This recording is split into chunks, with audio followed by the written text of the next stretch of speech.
Subscribe करें और bell दबाएं ताकि कोई खबर रह न जाए।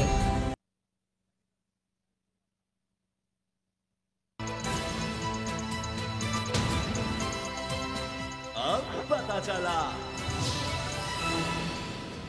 बिस्मिल्लाहिर्रहमानिर्रहीम, अस्सलाम वालेकुम। मैं हूं मोहम्मद उसामा गाजी और आप देख रहे हैं अब पता चला।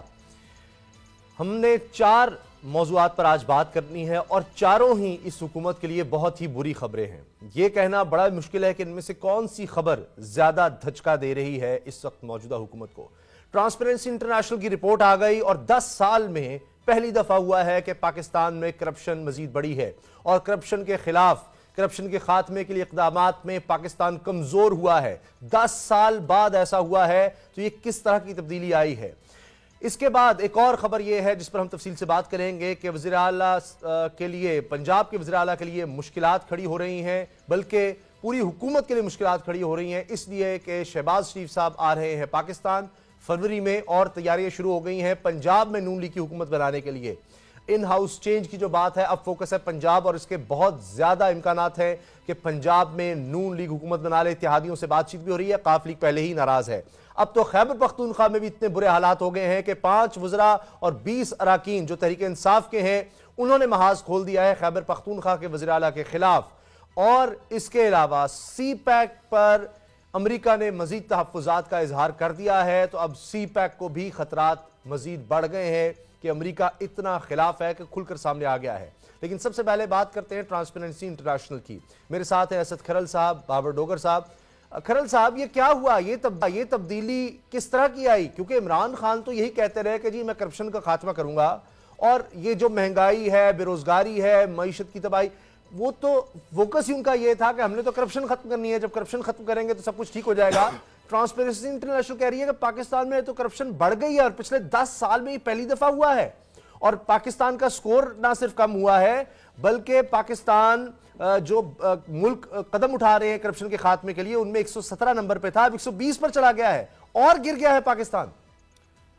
उसामा साहब, बिल्कुल आज हर साल 23 जनवरी को ट्रांसपेरेंसी इंटरनेशनल रिपोर्ट जारी करती है और जिस तरीके से ये जारी हुई है रिपोर्ट, और उसके बाद रिपोर्ट के ख़ास कंटेंट्स उठाकर ऐसे किया जा रहा है जैसे कि नून लीग या पीपल्स पार्टी या साबका 10 साल में तो पाकिस्तान एक करप्शन फ्री कंट्री था, लग ऐसे रहा है जिस तरीके से एक कंपेन एक लॉन्च कर दी गई है कुछ चैनल्स पे, कुछ सोशल मीडिया के ज़रिए, उन चैनल अखबारात से वाबस्ता जो लोग हैं। मैं ट्रांसपेरेंसी इंटरनेशनल की रिपोर्ट जो है उस हवाले से एक दो उनके सिर्फ पढ़ता हूँ। एक तो उन्होंने रिपोर्ट में जो कहा है कि जिस तरह पाकिस्तान का आपने कहा, बिल्कुल 117 से बढ़कर ये 120 पे आ गया है। फिर करप्शन परसेप्शन इंडेक्स पे भी आपकी बात बिल्कुल ट्रांसपेरेंसी कहती है कि पाकिस्तान का स्कोर 33 से था जो कि 2019 में ख़राब होकर 32 पे आ गया, 1 पॉइंट का इधर भी इजाफा हुआ। लेकिन ये रिपोर्ट में मजीद ये भी बताया गया है कि 2019 में ज़्यादातर तरक्की जो ज़्यादातर ममालिक की करप्शन कम करने में बेहतर कारकर्दगी नहीं रही। और इसके हवाले से मैं अगर बात करूँ तो 2019 में पहला नंबर हासिल करने वाला डेनमार्क का स्कोर भी 1 पॉइंट कम हुआ, 87 पर रहा। अमेरिका, बरतानिया, फ्रांस, कनाडा का इंसदाद बदनवानी का स्कोर भी कम रहा। रिपोर्ट के मुताबिक अमेरिका का स्कोर 2, बरतानिया, फ्रांस और कनाडा का इंसदाद बदनवानी स्कोर 4 दर्जा हो गया नीचे, यानी वो भी ततीर हुई है। जबकि G7 के तरक्की याफ्ता मालिक भी इंसदाद बदनवानी की कोशिशों में फंसे। एक तो ये है परसेप्शन। अब दूसरा भी ट्रांसपेरेंसी का एक पैरा वो पढ़ देता हूँ, लेकिन वो दूसरा पैरा छोटा सा। ट्रांसपेरेंसी इंटरनेशनल 2019 की सालाना रिपोर्ट मोरखा जो आज जारी हुई है, जिसमें ट्रांसपेरेंसी इंटरनेशनल पाकिस्तान ने मौजूदा चेयरमैन नैब जस्टिस जवेद की क़यादत में नैब की कारकर्दगी को बेहतरीन करार दिया। ट्रांसपेरेंसी ने कहा कि नैब की मौजूदा इंतजामिया की जानिब से इदारा को फाल बनाने के लिए किए गए इक़दाम, इंक्वायरियों इन्वेस्टिगेशन को मेरिट पर निपटाने और नैब के सीनियर अफसरान की इज्तिमाई दानिश से फ़ायदा उठाने के मुश्तरका तहकीकाती टीम का निज़ाम वज़ा किया गया, जिससे तहकीकात के मेयार में बेहतरी आई। ट्रांसपेरेंसी ने यह भी कहा कि नैब ने बाद मुनासर से लूटे गए 153 अरब रुपए बरामद करके कौमी खजाने में जमा कराए और मौजूद इंसाफ अदालतों में बदनवानी के 530 रेफरेंस दायर किए, जबकि नैब की इंसाफ अदालतों में सजा दिलवाने की शरह 70% जो मैंने कल बात की थी, इसको उन्होंने इंडोर्स किया है। इसके अलावा ट्रांसपेरेंसी नैब की अवाम को बदनवानी के मदरसा से गाय की मौसर जो मुहिम है उस हवाले से भी सराहा है। अब ये एक तो ये परसेप्शन है। दूसरा एक खास जो मखसूस एक टोला है वो इससे नून लीग, पीपल्स पार्टी के लोग और वो खास एक मखसूस टोला ऐसे साबित कर रहा है जैसे पिछले अदवार में नून और पीपल्स पार्टी के दौर में पाकिस्तान में बिल्कुल कोई करप्शन नहीं हो रही थी, लेकिन इमरान खान की हुकूमत के दौरान बहुत ज्यादा करप्शन जो है हो रही है। और अगर ये ऐसे बात ही है, उसामा साहब, डोगर साहब ये बता दें कि मौजूदा हुकूमत के अंदर कोई एक बड़ा मेगा स्कैंडल की निशानदेही तो कर दे, नून लीग कर दे या पीपल्स पार्टी कर दे, ताकि जिस तरह हम रोज कोई ना कोई निकाल के लाते थे, हाँ इंडिविजुअल लेवल पे वुजरा या कोई अगर कैबिनेट में कहीं हो रही है तो वह रिपोर्ट होती रहती है, लेकिन अगर कोई ऐसा केस अपोजिशन को चाहिए, नून और पीपल पार्टी को, कि जनाब ये देखें ये एक तफसील है लंबी, ये वफाकी हुकूमत की कैबिनेट में इन महकमों में ये करप्शन हुई, बिल्कुल सही, और पंजाब में ये करप्शन हो गई, केपीके में ये करप्शन हो गई, तो एक ऐसा केस तो लाया जाए ना। मैं उसको हम प्रोग्राम पे करेंगे, हम भी अपने तौर पर करते रहते हैं क्रिटिसिज्म। बिल्कुल सही है। बाबर डोगर साहब ये बात तो सही है, क्योंकि हमने देखा माजी में, मैं इस चीज का गवाह हूं, मुझे पता है पीपल्स पार्टी नून लीग के दौर में ना सिर्फ ये खानदान जो इनको चला रहे हैं इन हुकूमतों को, दीगर लोग भी अमीर से अमीर तर होते चले गए। राना मशहूद के सारे स्कैंडल आपके सामने है। ये मैं सिर्फ एक मिसाल दे, सियासत के बाद आने के बाद आप जो 5 साल की दिहाड़ी लगाते हैं वो 5 साल में आप कहीं से कहीं चले जाते हैं। मैं नाम नहीं लूंगा, लेकिन सीनियर लीडरशिप ये तक कहती है कि जनाब 5 साल मिले हैं, इसमें खूब बना लो ताकि फिर अगला इलेक्शन भी तो लड़ना है। ये परसेप्शन था। इमरान खान के दौर में कम से कम ये नहीं हो रहा। इस वजह से खुद भी अंदर इमरान खान के लोग उसके खिलाफ हैं कि इमरान खान ने अब तक कौन सी इंडस्ट्री लगा दी, कौन से इतने पैसे बना दिए, कौन सी हाउसिंग सोसाइटी बना दी। वरना तो यहां पर यह था कि जनाब पंजाब के इर्द गिर्द सोसाइटी सारे प्लॉट ले गए जनाब, खानदान और आपस में उसकी लड़ाई। तो ये कम से कम यहां पर नहीं हो रहा। ये तो ओवरऑल चूंकि पूरी दुनिया में इकोनॉमी नीचे गई है, तो जाहिर है कि जब पैसे की कमी होगी, लोगों के पास पैसा कम होगा, तो वो हर सतह पर करप्शन के खिलाफ इक़दामात में कमी आई है। पूरी दुनिया में करप्शन के मामला अब मजीद खराब हुए हैं और इस वजह से पाकिस्तान का भी एक दर्जा जो है वो नीचे गया। उसामा साहब, अगर आपकी तसल्ली ये बात कह के होती है तो चले ठीक है, मैं आपसे एग्री कर जाता हूं, लेकिन मुझे एक बात बताएं, आप कोई एक शोबा ले लें, कोई एक सेक्टर ले लें, थाने से लेके पटवारी का ऑफिस, तहसीलदार का ऑफिस, डिप्टी कमिश्नर का ऑफिस, कोई एक ऑफिस ले लें और मुझे जाए, मेरे साथ निकले, बाहर निकले और मुझे बताएं कि वहां पर करप्शन नहीं हो रही या इस नई गवर्नमेंट खत्म हो गई है। इमरान खान का पहला मंशूर का पहला हिस्सा ये था करप्शन से पाक पाकिस्तान, दूसरा करप्शन से पाक पाकिस्तान, तीसरा करप्शन से पाक पाकिस्तान। उन्होंने तो नारा ये लगाया था कि जनाब हम करप्शन खत्म करेंगे, करप्शन हम आएंगे तो हम एंटी करप्शन को मजबूत करेंगे, हम नैब को मजबूत करेंगे, पाकिस्तान में करप्ट लोगों पे हाथ डालेंगे, लूटो और माल जो है वो वापस लेकर आएंगे। मुझे एक बात बताएं कि जब से ये गवर्नमेंट आई है, एंटी करप्शन के पंजाब में 4 डिजिट चेंज हो गए हैं, ऑफिसर चेंज किए गए, वो जो डीजी चेंज किए गए हैं, उनकी रेपुटेशन कैसी थी? वो लोग थे जो कि करप्शन के खिलाफ जिहाद कर रहे थे, करप्शन के खिलाफ जिहाद कर रहे थे अपनी तरफ से, लेकिन इस गवर्नमेंट के बारे में नहीं आए, उन्होंने उनको बदल दिया। नैब के पर ये काटने जा रही हैं। अब अभी आप कह रहे हैं कि बड़े स्कैंडल बताएं, और भाईजान बड़े स्कैंडल तो बाद में आएंगे। मौजूदा गवर्नमेंट में कौन है? अभी आटा माफिया आपके सामने है, गंदम माफिया आपके सामने है, माफिया आपके सामने है, माफिया आपके सामने है। बिल पे बात है, कोई एक बंदा मुझे बताए जिसमें उन्हें हाथ डाला हो। ठीक है, मुझे बताए ना इस दौर में गवर्नमेंट ने किस अपने पिछले एतवार में क्या ये जाली अकाउंट्स का स्कैंडल पकड़ा गया था?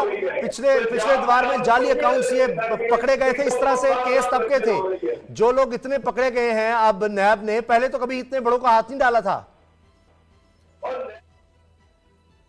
और नैब तो अपोजिशन को हाथ डाल रही है, वो तो पुरानी चीजों को हाथ डाल रही है। कौन सा नैब का इनिशिएटिव है जो मौजूदा निजाम में करप्शन को खत्म करने के लिए उन्होंने लिया हो? मुझे बताएं। वो तो वही पुराने केसेस है जो 2018 से पहले के, जिसको वो लेके आगे चल रही है। मुझे बताएं ना कि इस गवर्नमेंट का कौन सा बंदा अरेस्ट किया गया है, कौन से बंदे को हाथ डाला गया है, मुझे नाम बताएं।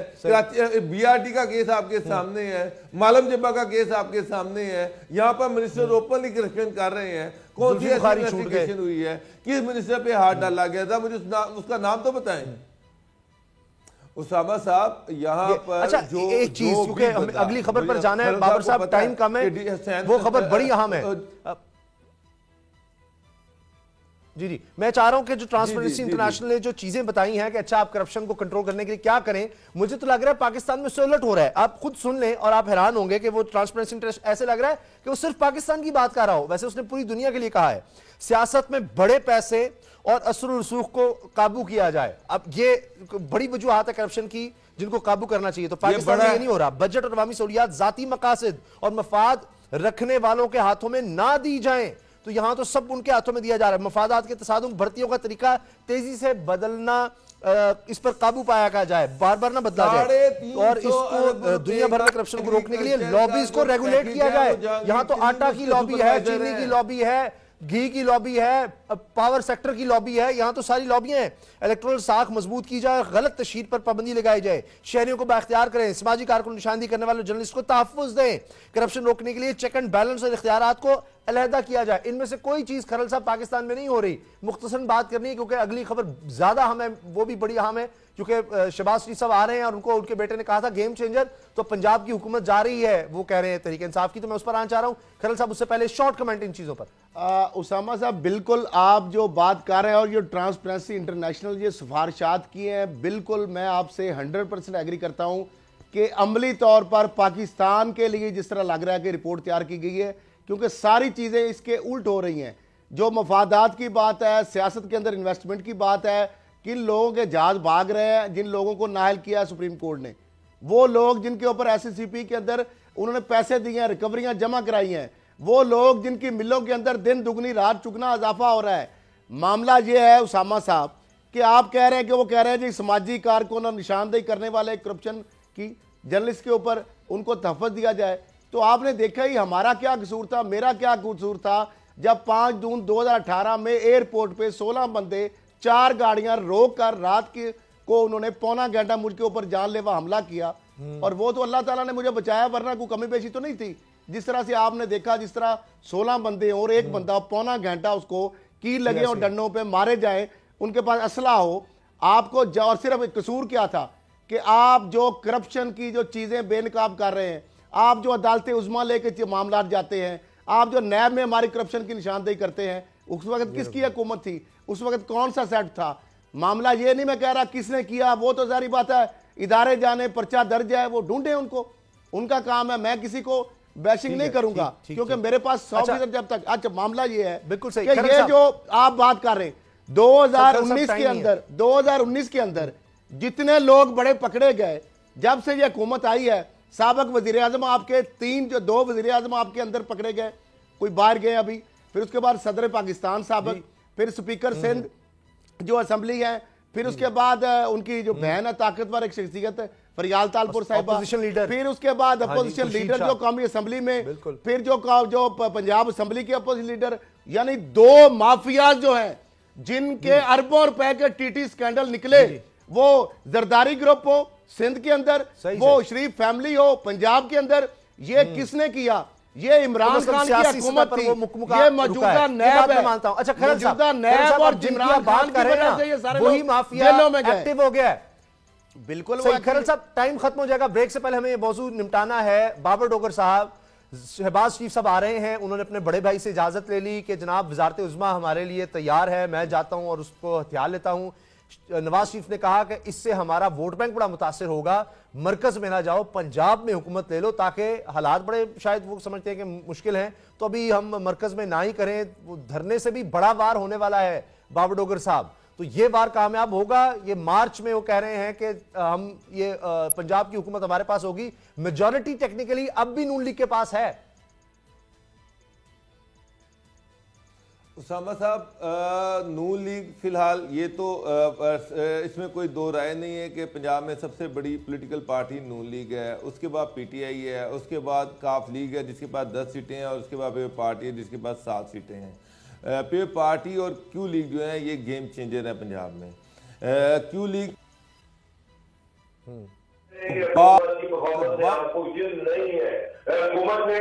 नहीं है।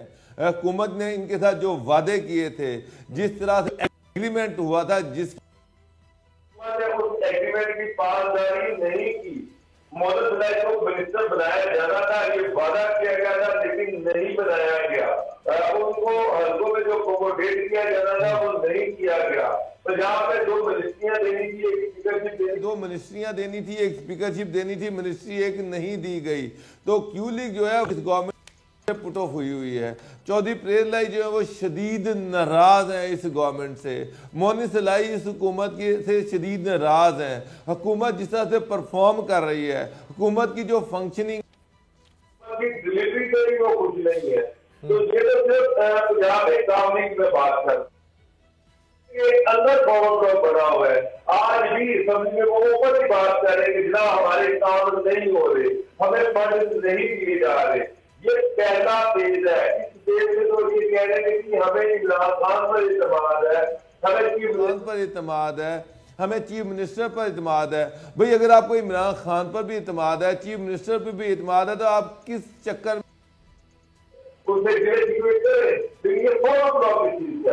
ये सदा इसी तरह से होती है कि ठीक है हमें आप पर भी इत्मीनान है, आपको भी इत्मीनान है, हमारे काम नहीं हो रहे।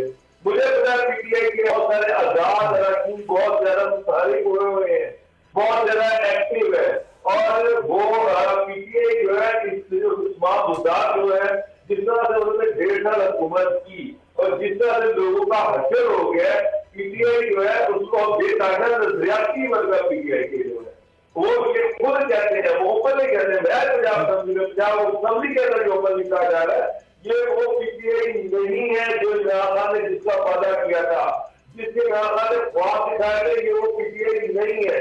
ये सुभाष आजाद कौन है, इसका पीटीआई से क्या ताल्लुक है, इसका पीटीआई के नजरिए से क्या ताल्लुक है। अच्छा, कौन सी वो पॉलिसीज है। मेरे पास 1 मिनट रह गया। बाबर साहब मैं इस पर खरल साहब का भी कमेंट आ जाए। खरल साहब, बात अब यह है कि नून लीग कह रही है कि वजारत आला हमारे पास होगी, तो क्या काफ लीग अगर साथ आती है तो वो ये मानेगी कि अच्छा ठीक है हमें आप मिनिस्ट्री ज्यादा दे दें पंजाब में, वजारत आला आपके पास चली जाए? क्योंकि ये काफ लीग मानती है कि हमें शुरू से ऑफर है कि जनाब वज़ीर आला भी आपका, परवेज़ इलाही को वज़ीर आला बनाने के लिए नून लीग तैयार थी, लेकिन अब नून लीग कह रही है कि हम रखेंगे।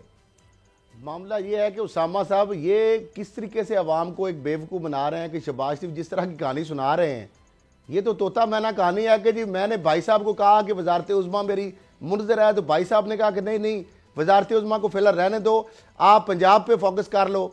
तो भाई पंजाब और पाकिस्तान आपका रात तक रहा है। शहबाज शरीफ साहब, आप जो कहानियां तोता मैना सुना के अवाम को बेवकूफ़ बना रहे हैं, अपने कारकुनों को बचा रहे हैं, नैब के केसेस, करप्शन के केसेस आपके खानदान के मुंतज़िर है। आप आए ना, आप डिले क्यों करते हैं? जब वजारत उज़्मा आपकी थाली में रख के दी जा रही है, जब वजारत आला आपके मुंतज़िर है, वो तो कहानियां है ना बड़ी, फरवरी में आ रहा हूं, मैं जा रहा हूं, आप वो डेविड रोज उधर उसके लगे आते उसको तो घसीट लेते, उसका तो केस कर ले।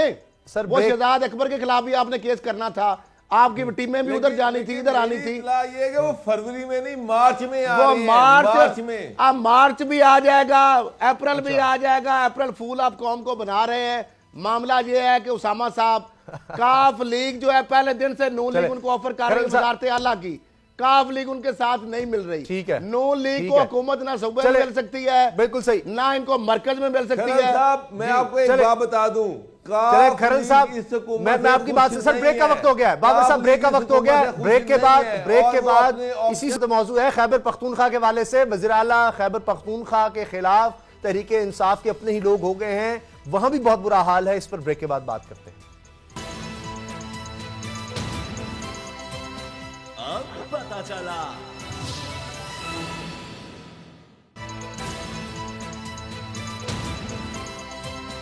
अब पता चला। अब बात यह है कि अब पता चला में बाबर डोगर साहब को तो ट्रांसपेरेंसी इंटरनेशनल में भी नजर आता है कि जनाब हुकूमती कारकर्दगी यकीनन बड़ी नाकिस है, और जिस तरह से इस वक्त शहबाज शरीफ साहब की आमद की बातें हो रही हैं, उसमें काफ लीग भी बाबर डोगर साहब का जिस तरह से ओपिनियन नजर आ रहा है कि खुश नहीं है, तो तहरीक इंसाफ के लिए मामला इतने आसान नहीं है। लेकिन दोनों बातों पर खरल साहब का एक तरह से इख्तलाफ है कि ट्रांसपेरेंसी इंटरनेशनल में अगर देखें तो सब बुरा नहीं है, बाकी ममालिक का भी है, और इसी तरह से लग नहीं रहा खरल साहब को कि पंजाब हुकूमत कहीं जा रही है। लेकिन खरल साहब, आप इस बारे में क्या कहेंगे कि खैबर पख्तूनख्वा में वज़ीर आला महमूद खान के खिलाफ 5 वज़रा और 20 अरकान सूबाई असम्बली वो कह रहे हैं कि ये उस्मान बुज़दार प्लस है और करप्शन और बदउनवानी इंतहा को पहुंची हुई है, और वज़ीर आला का भाई भी तैनातियों में ट्रांसफर मुलव्वस है। इस पर आप क्या कहेंगे? लेकिन ये कि आप जवाब दें, मैं चाह रहा हूं कि बाबर डोगर साहब से पहले पूछ रहा था। बाबर साहब, आप इस पर भी समझते हैं कि ये सब 5 वज़रा और ये 20 अरकान सही कह रहे हैं, ये बड़े दूध के धुले हैं? उसामा साहब, सबसे पहले तो महमूद खान को इमरान खान चीफ मिनिस्टर नहीं बनाना चाहते थे। परवेज़ खटक साहब ने उस वक़्त आप देखें कि उन्होंने प्रेशर डालकर इमरान साहब से ज़बरदस्ती महमूद खान को चीफ मिनिस्टर KPK बनाया। लोगों के बेतहाशा वहाँ पर स्टेक हैं। Principal secretary to prime minister का ताल्लुक KPK से है, स्पीकर असम्बली का ताल्लुक KPK से है, परवेज़ खटक साहब का ताल्लुक वहाँ पर KPK से है, बड़े स्टेक होल्डर हैं, जहांगीर 3 के वहाँ पर अपने स्टेक्स हैं। अब आप देखें कि वहाँ पर मिनिस्टर्स ओपनली कह रहे हैं कि करप्शन का रेट बढ़ गया है, वो ये कह रहे हैं कि कमीशन का रेट बढ़ गया है। आप 1.5 साल की आप परफॉर्मेंस का अंदाज़ा लगा लें कि एक BRT तो नहीं कर सकी अभी तक गवर्नमेंट, जो कि पिछली गवर्नमेंट ने बनाई हुई थी, उसको ये कंप्लीट नहीं कर सके। महंगाई पे काबू नहीं पा सके, आटे का वहाँ पर शदीद बहरान है। तो वाकई ये जो उस्मान बुज़दार प्लस की बात की जा रही है ना, ये नेगेटिव कनोटेशन में आ रही है कि उस्मान बुज़दार तो नाअहल है सो है, ये उससे भी नाअहल है। जो महमूद खान है वो उससे भी नाअहल हैं। अब मुझे तो ये लग रहा है कि पंजाब और KPK का नाअहली का मुकाबला हो रहा है कि इन दोनों सूबों में नाअहल कौन सा सूबा ज्यादा है। आप इससे अंदाजा लगा लें कि ये PTI की गवर्नमेंट है कि उनकी 2 सूबों में भरपूर हुकूमत है और दोनों सूबों का बुरा हाल हुआ है। करप्शन के एलिगेशन आम है। खरल साहब, आप मुझे बताएं, पंजाब में क्या करप्शन का रेट बढ़ा नहीं है, कमीशन का रेट बढ़ा नहीं है? KPK का भी वही हाल है, KPK में भी वही सूरत हाल है। मुझे एक तो गवर्नेंस है कहाँ पर, एडमिनिस्ट्रेशन है कहाँ पर डिलीवरी हो रही है? वो जो लोगों को ख्वाब दिखाए गए थे, वो जो 100 दिन के ख्वाब दिखाए गए थे, जो वादे किए गए थे, जो ये था कि पुलिस रिफॉर्म, इमरान खान ने तो वो कहाँ है वो दुरानी जो पुलिस रिफॉर्म लेके आया था KPK में? कहाँ वो यूनिवर्सिटीज हैं, कहाँ वो मेडिकल कॉलेजेस हैं, कहाँ वो हेल्थ यूनिवर्सिटीज हैं? ये जो सारे वादे किए गए थे, ये क्या ये मुझे तो पंजाब में कोई एक विजन नजर नहीं आया, कोई एक PTI के मंशूर पर काम होता नजर नहीं आया। और KPK में तो हालात इससे भी बुरे हैं, इससे भी वर्स हैं। करप्शन माफिया जो है पहले से ज्यादा एक्टिव हुआ है। ये ट्रांसपेरेंसी इंटरनेशनल की अगर रिपोर्ट देखें और ग्राउंड रियलिटीज देखें तो मुझे तो कोई ज्यादा फर्क नहीं नजर आता। मैं तो एग्री करता हूँ कि वो वही हालात है जो पहले थे, वो अब भी नजर आ रहे हैं कि करप्शन मुझे तो ग्राउंड रियलिटीज में कहीं नजर नहीं आ रहा। बाबर साहब, आपने तो खरल साहब से सवाल कर दिया, पूछ रहे खरल साहब बता दें, में जाऊं इन बातों के जवाब दे। बाबर साहब ने जो पूछे हैं, ऐसा काम नहीं जो पैसे बगैर होता है, तो फिर ट्रांसपेरेंसी है कहां पर? मामला ये है कि डोगर साहब जो बात कर रहे हैं ना, अगर बात की जाए अवाम की, अवाम तक जो डिलीवर की, अवाम तक जो रिलीफ की, तो वो तो मैं 100% नहीं 1000% डोगर साहब से एग्री करता हूं कि अवाम जो है वो महंगाई की चक्की में पिस रहे हैं। पहले से ज़्यादा महंगाई है, गैस महंगी है, बिजली महंगी है, पानी महंगा है, आटा महंगा है, दालें महंगी हैं, ग्रोसरी के सामान की बात करें, आप फ्रूट्स की बात करें, आप अनाज और सब्जियों की बात करें, हर तरीके से अवाम महंगाई की चक्की में पिस रहे हैं। लेकिन दूसरी साइड पे अगर आए, दूसरी साइड पे तो जो पंजाब में एक क्रिएट किया जा रहा है, एक हाइप क्रिएट की जा रही है कि पता नहीं क्या हो रहा है, पंजाब के अंदर हुकूमत जी चेंज हो रही है, वफाक के अंदर जनाब एक अदम इस्तेकाम पैदा करने के लिए कोशिश की जा रही है। KPK की मुझे सिर्फ एक बात बता दें डोगर साहब, मैं डोगर साहब से इस बात पे भी एग्री करता हूं जो जहांगीर तरीन की बात की, करोड़ों अरबों नहीं तो करोड़ों तो जरूर बना चुके होंगे।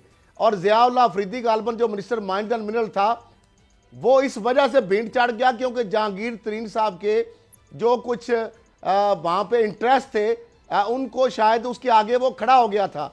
उसने कहा था कि आप हमारा जो सूबा है, यहां से आप इटली में आपका जा रहा है, आपने लेजर कटिंग लगाई हुई है। खान साहब को शायद ये नहीं पता होगा। और जहांगीर तरीन साहब कहेंगे कि वो तो पिछली केपी के गवर्नमेंट से पहले मेरे पास पहाड़ थे। ग्रे नाइट सबसे महंगा पत्थर है, लेजर कटिंग लगी हुई है, इतना इतना बड़ा ब्लॉक का जहाज है जो जहाज पे जाता है ब्लॉक माशाल्लाह इटली में। खान साहब जरा ये चेक कराएं कि जहांगीर तरीन साहब सिर्फ वो जो कह रहे हैं रिकॉर्ड की तो अभी निकलने हैं, कहानियां सुन रहे हैं कि 4 ज़खायर है वहां पे, वो कब निकलेंगे, कब 9 मन तेल होगा, कब राधा नाचेगी। वहां पे तो राधा नाच भी रही है, तेल भी 9 मन है और वहां पे लेजर कटिंग भी हो रही है। ये जरा खान साहब ये चेक कर लें, वरना मैं आपको बता दूंगा वहां पे तो किसी की एक्सेस ही नहीं है कि जहांगीर तरीन साहब अब तक वहां से डेली कितने करोड़ का मानना उनका पत्थर जा रहा है और कितने डॉलर करोड़ों में लाखों में अब तक वो बाहर एक्सपोर्ट कर चुके हैं। और केपी के और पाकिस्तान हुकूमत को ठिंगा मिला है वहां से, ठिंगा। मैं आपको कह रहा हूं, आप वेरीफाई करा लें। कहीं जरदारी के पहाड़ हैं, कहीं आफ्ताब शेरपा के पहाड़ हैं, कहीं परवेज खटक के पहाड़ हैं। अगली आ जाए बात, अब केपी के अंदर जो 4-5 गुजरा की आप बात कर रहे हैं, 20 अरकान असेंबली इशू किया है, झगड़ा किया है।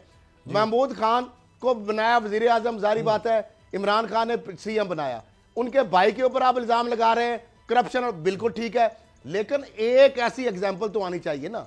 ये स्टीरियोटाइप इल्जाम लगाने से बैठ के हम टॉक शो में या वो अगर वजीर कह रहे हैं जी करप्शन का रेट बढ़ गया है जी, उनके भाई काम को ट्रांसफर करते हैं, पोस्टिंग कराते हैं, फिर जनाब वो अब इशू क्या है, वहां पे सीएम साहब ने मसूफ जो गुजरा है, जो शोर मचा रहे हैं, उनसे सिर्फ कारकर्दगी पूछी है, परफॉर्मेंस जरा बताएं। अब आतफ खान चाहते हैं कि मेरे 4-5 बंदों को अकोमोडेट किया, 3 एमपीओ को वजीर बनाया जाए। आतफ खान का जो ग्रुप है वो एक्टिव है। मामला ये केपीके में पहले भी आप देखें, जब केपीके में जब परवेज खटक की हुकूमत थी, सर्वे अखबारों के आपने देखे, आपने रिपोर्ट देखी और लग ऐसे रहा था, हम भी पंजाब में बैठे थे कि बिल्कुल केपीके में डिलीवर नहीं हो रहा। फिर आप केपीके में अगर डिलीवर नहीं हुआ था तो केपीके में इतनी ओवरवेलमिंग मेजोरिटी कैसे आ गई? यानी इसका मतलब यह है कि केपीके हुकूमत के वाले उस वक्त नून लीग का मीडिया सेल था, एक लिफाफे चल रहे थे। मैं ये नहीं कह रहा, मामला यह है कि डिलीवर नहीं कर रहे, अवाम तक रिलीफ नहीं पहुंच रहा, वो पंजाब हो, वो वफाक हो, वो केपीके हो। इस बात से तो मैं 100% एग्री कर रहा हूं कि वर्स्ट से वर्स्ट सिचुएशन जो है पीपल्स पार्टी और नून लीग में भी इस तरह की कामत कमी नहीं थी, इतनी महंगाई नहीं थी, इतनी शॉर्टेज नहीं थी, इतना लू जो बना हुआ, जो कुछ लोग अब देखें शुगर मिलों की अगर सब्सिडी की बात की जाए, अरबों रुपए की सब्सिडी कौन ले रहा है? पहले तो होमनी ग्रुप लेते थे, पहले जरदारी की मिलें लेती थी, शरीफों की लेती थी, अब खुसरो बख्तियार, अब जहांगीर तरीन, अब तो वह दमोए मरे पड़े हैं बेचारे। वो तो कोई बाहर इधर गिरा, को उधर गिरा, वो अमनी वाले भी कुछ जेलों में है, को बाहर है, को अंदर है। शरीफों की मिलें हैं, वो पहले भी आपको पता है वो जाली, वो टीटियां उनके नाम पे बन रही थी, चीनी तो बन नहीं रही थी वहां पे, वो तो चीनी के नाम पे कारोबार हो रहे थे, फ्रॉड हो रहे थे, लूटमार हो रही थी। अब मुझे बताएं इसके बेनिफिशियरी कौन है? चीनी के बेनिफिशियरी अरबों रुपए की सब्सिडी किसने ली? सबसे पहले अगर आएगा तो अभी जहांगीर तरीन का नाम आ जाएगा, या दूसरे तीसरे खुसरो बख्तियार का आ जाएगा। आटा बोरान है जो केपीके से जो डीजी खान रहीम खान से आगे किसने ट्रक निकलवाए, उसमें पंजाब हुकूमत अगर सोई रही है या खुसरो बख्तियार सोए रहे हैं तो किसकी मिली भगत थी? जो खुद कह रहे हैं कि 40,000 पर कितने वो कह रहे थे टन जा रही थी या कितने मन जा रही थी। तो उसका मतलब है कि आपकी या तो कनाइमस थी या मुजरमाना खामोशी है या आप उसके बेनिफिशियरी हैं। कभी आप बेचते हैं सस्ती सब्सिडी लेते हैं, कभी मंगवा के सब्सिडी लेंगे। मिडल मैन को गन्ने वाला रो रहा है, आपकी जान को बददुआएं दे रहा है, आपको अब चीनी से गुड़ बनाया जा रहा है। आपको पता है इस चीज का? क्योंकि गुड़ का रेट डबल है, ये एक नई वारदात आ गई है, यानी चीनी से गुड़ बनाया जा रहा है। हम गांव के लोग हैं उसामा साहब, चीनी गुड़ का और शक्कर का रेट आधा होता था, आज शक्कर और गुड़ का रेट चीनी से डबल है, वो 200 पे पहुंचा हुआ है, चीनी 100 से क्रॉस कर रही है। देखिए नून लीग जब हुकूमत से गई है तो उनकी मिले तो अब वो तो अधमोए पड़े हैं, वो पीपल्स पार्टी वाले। तो अब ये अगर चीनी राइज कर रही है, इसका बेनिफिट कौन उठा रहा है? अगर होल्डिंग कर रहा है बिल्कुल। कौन उठा रहा अच्छा, है? ब्रेक का वक्त हो गया, मार्केट से खैरत साहब। दालें किसने उठाई, किसने महंगी की? सही है। इमरान खान साहब को अपने इंटेलिजेंस ये माफिया, ये माफिया है, इस पर इन्वेस्टिगेशन का कह दिया इमरान खान साहब ने। देखते हैं कि एफआईए इस पर क्या करता है और क्या कार्रवाई होती है। ब्रेक का वक्त है, ब्रेक का वक्त है। ब्रेक के बाद सी पैक पर अमेरिका ने जिन तहफ्फुज़ात का इजहार किया है, चीन ने उस पर सख्त रद्द-ए-अमल दिया है और पाकिस्तान ने भी कहा है कि हम अपने मफाद को देखते हुए फैसले करेंगे। ब्रेक के बाद बात करते हैं। अब पता चला।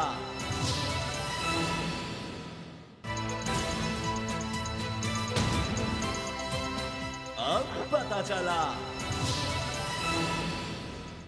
भारत ही नहीं, अमेरिका भी सख्त खिलाफ है सी पैक मंसूबे के, और ये बात वो कि ढके छुपे अंदाज में नहीं कर रहा, बार बार कर रहा है और वाजे कर रहा है। अमेरिका में बैठकर भी कर रहा है, पाकिस्तान आकर भी एलिस वेल्स ने यही बात कही है और बड़े सवालात उठाए हैं कि इससे पाकिस्तान में करप्शन बढ़ेगी, कर्जों का बोझ इतना बढ़ जाएगा, पाकिस्तान वापस नहीं कर सकेगा। इस पर नजरसानी करे पाकिस्तान इस मंसूबे पर, यानी एक तरह से कहा जा रहा है कि रोल बैक करे, फौरी इसको रोक दे।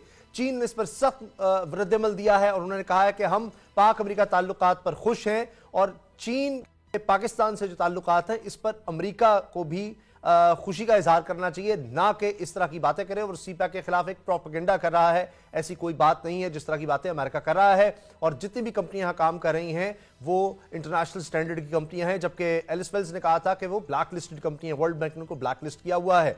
बाबर डोगर साहब, आपको क्या लग रहा है, अमेरिका इतनी मुखालिफ है और जो बात कही थी शाह कुरैशी ने, पाकिस्तान चाहता है अमेरिका तिजारत को आगे बढ़ाए, क्या ये कश्मीर के लिए, तिजारत के लिए, दीगर FATF पाकिस्तान के लिए ट्रैवल एडवाइजरी हो कि जी हाँ दहशतगर्दी है, अमेरिका के शरीक ना आए, इन सब पर ये एक बार्गेन टूल है कि आप सी पैक को रोकें तो हम आपकी मदद करेंगे?